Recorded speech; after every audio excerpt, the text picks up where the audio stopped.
Garrett to the Los Angeles Rams for Jared Verse, 2027 first-round pick, a 2028 second-round pick, and a 2029 third-round pick. I'll get into the Browns part of this coming up later this hour in the next segment. I'll just tell you, I love this trade for both teams.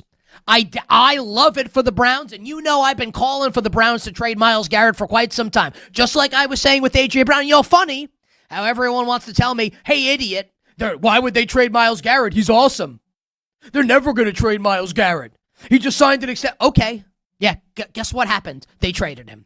Of course they traded him. It would have made no sense to keep Myles Garrett. And credit to the Los Angeles Rams for bang, bang, bang on the door over and over again.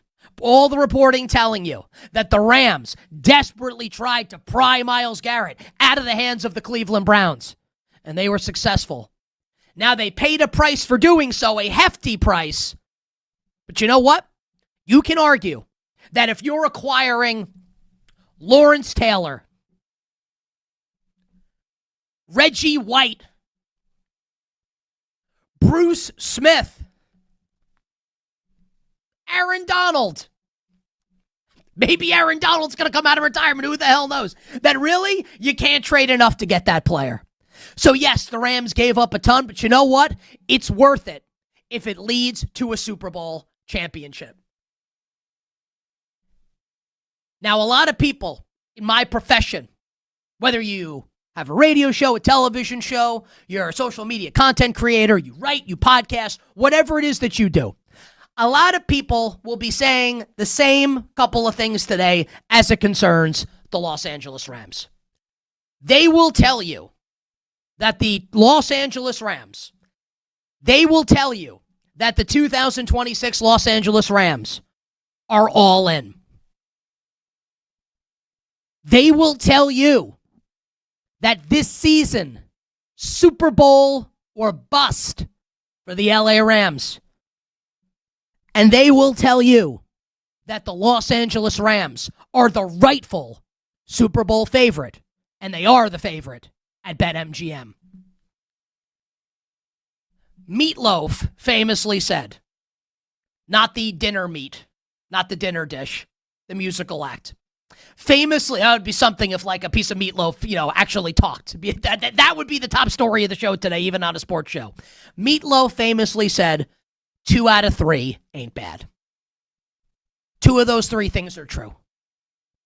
Yes, Super Bowl or bust season for the Rams, no question about it. And yes, even as someone that loves the 49ers this year, I love the Dallas Cowboys this year. I love the Bills this year with Joe Brady. I love the Ravens with Jesse Minter. I love the Chiefs with Patrick Mahomes coming back. I think it is undeniable now. And I have not said this to this point, but you know what? You have to be willing to change your mind when new information presents itself. The Rams should be the Super Bowl favorite right now. I don't think there's an argument to the contrary that the Rams doesn't mean they'll win, but they have to be the favorite. And I acknowledge that. My finger's in the air. Much like Jacob Fatu after losing tribal combat at Clash in Italy this weekend, has to acknowledge his tribal chief Roman Reigns. I put my finger in the air, and I acknowledge Sean McVay, Les Snead, Myles Garrett, Matthew Stafford, and the Los Angeles Rams as the rightful Super Bowl favorite. But the one thing that people have wrong, that everybody's saying, and everybody's parroting right now, is that the Los Angeles Rams are all in. They're not all in. No. This is a poker hand, and they say they're all in, but then you look, and they have a bunch of chips still there next to them. No, they're not all in.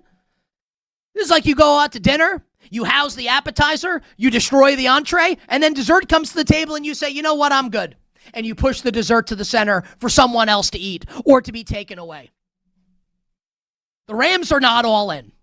And you can't say that they are with a straight face. And the reason why the Los Angeles Rams are not all in is because they drafted Ty Simpson in the first round of the draft. You want to tell me the Rams are all in? You can't take a backup quarterback, your quarterback of the future, in the first round. You really want to be all in? You take Mekhi Lemon. You really want to be all in? You take Monroe Freeling. You really want to be all in? You take a player there that helps you win the Super Bowl now. Now, I'm going to praise the Rams coming up in a list. This is a great trade for the Rams. It makes them, I think, easily the most likely team to win the Super Bowl. But that pick of Ty Simpson looks really, really bad today. And to be clear to the Rams fans out there, if they win the Super Bowl, who cares? And I understand that. But if you wanted to give yourself the absolute best chance to win, you don't take Ty Simpson. And I don't even mean this as an anti-Ty Simpson take. I came on the air the Friday after the first round of the draft. I didn't kill that pick the way a lot of people did. I understand the thought process behind it. Like, they had a first-round pick. They traded it for Trent McDuffie. They had the extra one by virtue of the brain-dead Falcons trade for James Pierce. They decided to use that pick to kind of address an area of need in the future with Matthew Stafford a little long in the tooth. I understood it. My beef with that whole situation was the fact that Sean McVay was clearly not happy with it. Yeah, they did a ton of overtime in the media trying to over-explain it. Thou doth protest too much. You have Chris Sims coming on the show and telling us he saw Sean McVay at a soccer game, at an Arsenal game in London, telling him, oh yeah, we got into a disagreement about something else, and that's what the problem was. Okay. Again, thou doth protest too much. That was my issue with the pick. I never said Ty Simpson sucks. A lot of people think that. Maybe he does. Maybe he doesn't. I trust Sean McVay, the quarterback evaluator, and the quarterback coach to coax it out of Ty Simpson.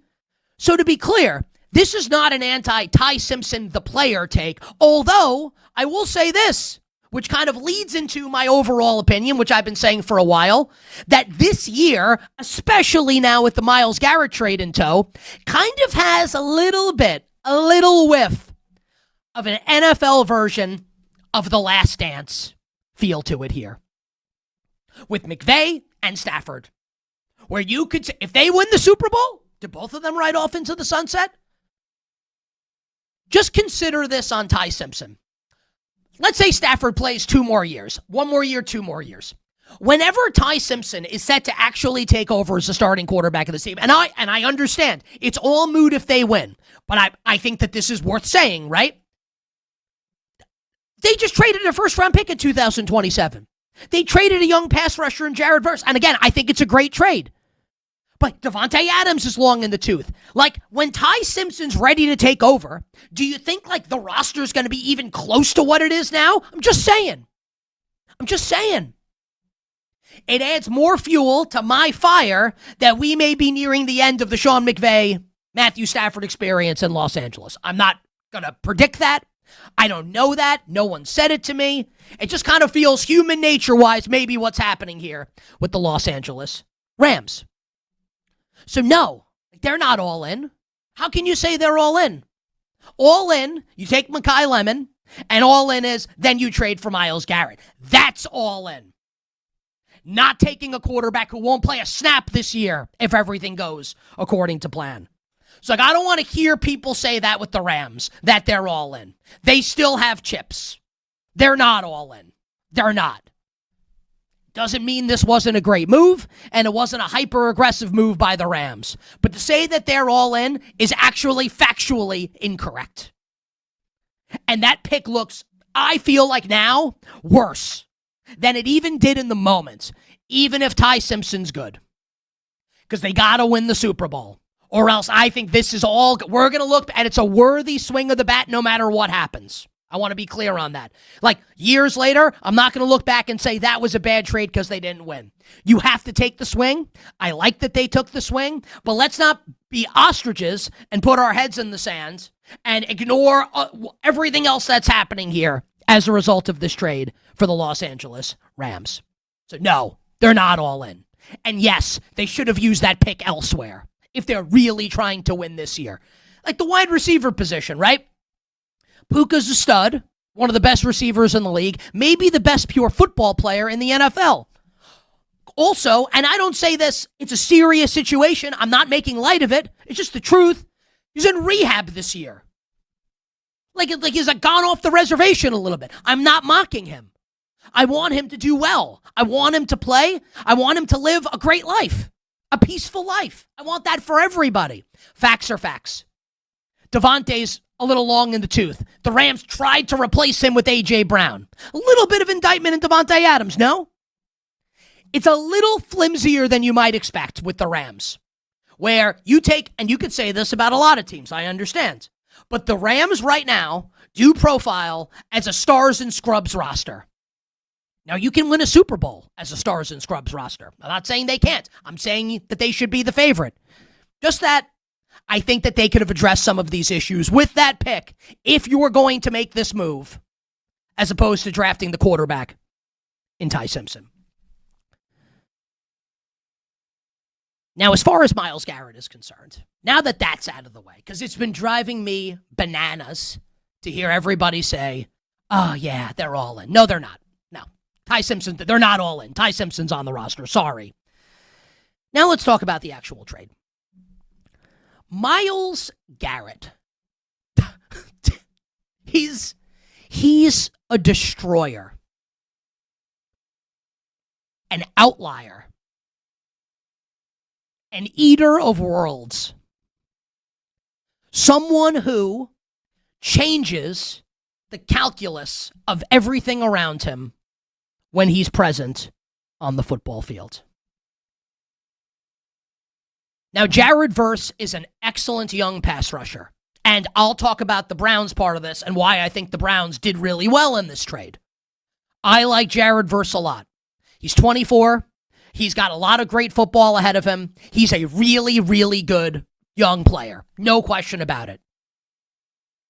He's not Myles Garrett. And that's not an insult to Jared Verse.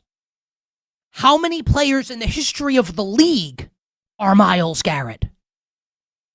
He is a true generational player. A true generational pass rusher. A no-doubt lock future first ballot Hall of Famer in Myles Garrett. He's like Aaron Donald. He's to that level. He's on the Lawrence Taylor plane. He's on the Reggie White plane. He breathes that rarefied air. He sits in that pantheon of greats. He's unbelievable. He's an excellent run defender in addition to being a son of a bitch rushing the passer. He's awesome. He's tremendous. And when you take that into account, the gravity of what he does when he's on the football field, where if you are an offensive coach in the NFC West, in the NFC, you're playing the Rams, this guy's causing you sleepless nights. You have to figure out, it's the first, like when offenses would game plan against the Lawrence Taylor Giants defense, Bill Belichick and Bill Parcells have talked about this. They would say, how do we block 56? Where's 56 on every play? You don't think offenses, offensive coordinators, offensive coaches head coaches are saying the same thing about Myles Garrett? Whether he's with Cleveland or now with the Rams? And on this Rams defensive line, he's joined by Braden Fisk and Byron Young and Kobe Turner. And corners on the back end, Trent McDuffie and Jalen Watson coming over from the Chiefs. I like Landman at linebacker, Kinchins and Curl. Hopefully Quentin Lake stays healthy. It's a great defense.